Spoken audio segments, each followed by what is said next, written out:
here I am with out of the box pick. Haven't done one of these for a while.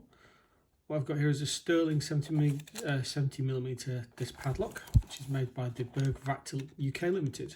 Because Sterling is owned by the Bergvactor brand, Bergvactor company in Germany, which is both great and then not so great, because it means that we have the Sterling locks, which are obviously not master locks, so it's a different brand to play with. But it does mean that finding the Bergvactor locks here in the UK is quite rare, which is a shame because I really like those. Anyway, I happen to be in Toolstation buying some bits because I'm making some raised beds, and this was on offer, so let's give it a go.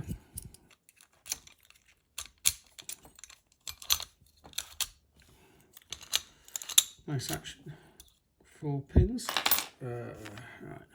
It's got some sort of what looks like some sort of anti-jewel plate, but it's not a spinny plate. It doesn't seem to spin, which is odd. That feels a bit loose. Let's try a different turner. Right. Okay. So let's have a go. One's just gently bumbling along. 1, 2, 3. So that's 2, 4, 1.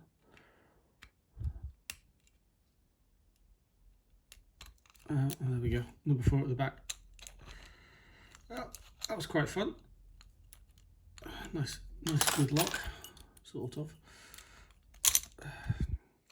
Just admit, for a Sterling, I'm a little bit disappointed with the quality of it. It does feel a bit, rattly. But that could be because it's new.